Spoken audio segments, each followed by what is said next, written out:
Good morning, my brothers and sisters. Welcome to episode 125 of Be With Me. We're going to talk about being a peacemaker today and what is the blessing ahead of that.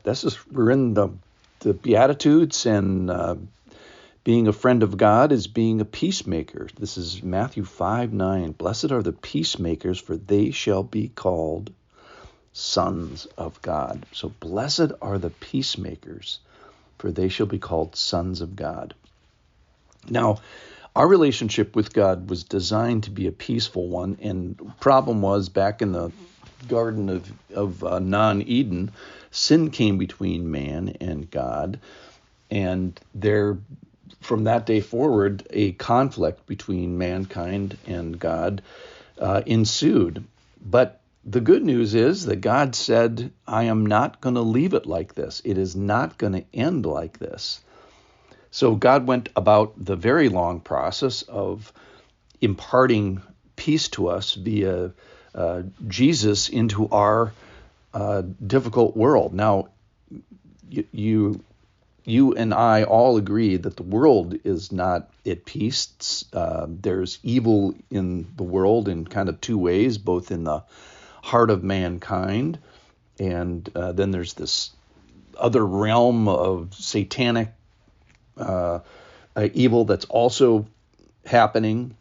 And both of us and Satan, the sin in man and the sin in the fallen angelic world is battling, if you will, with the Lord. So into this world, into this environment, into this milieu, God sends us as envoys, as peacemakers. Blessed are the peacemakers.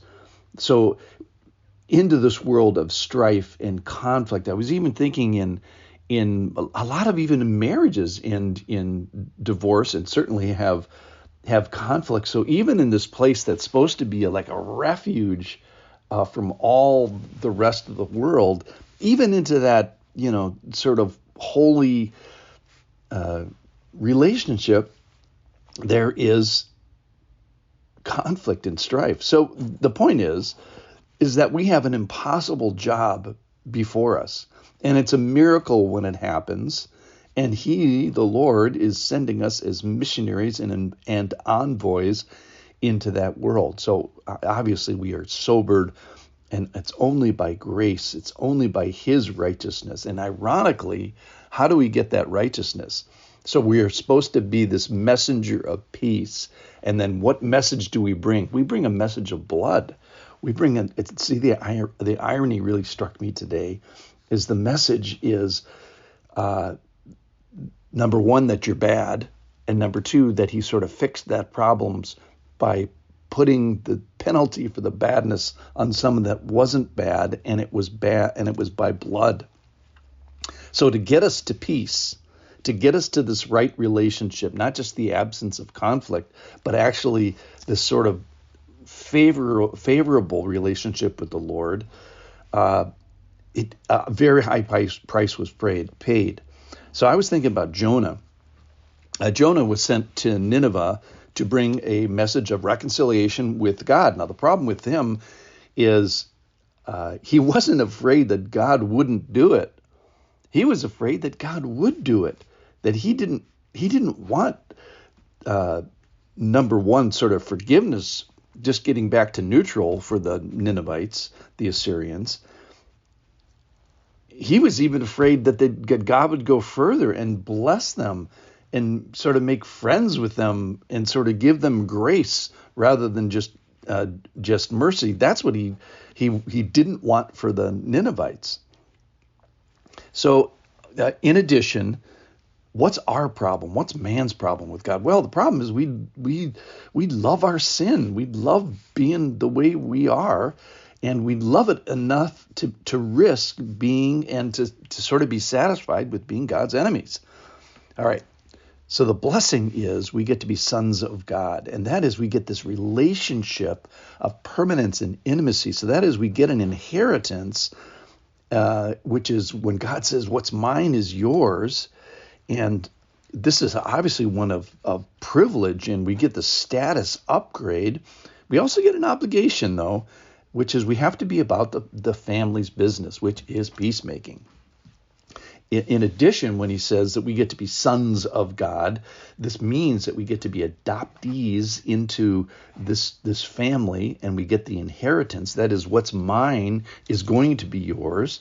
So we get a kingdom, according to the rest of the Beatitudes here, is we get a kingdom, and we get comfort, and we get satisfaction, and we receive mercy, and we get to see God. These are just from the 5 or 6 verses before this.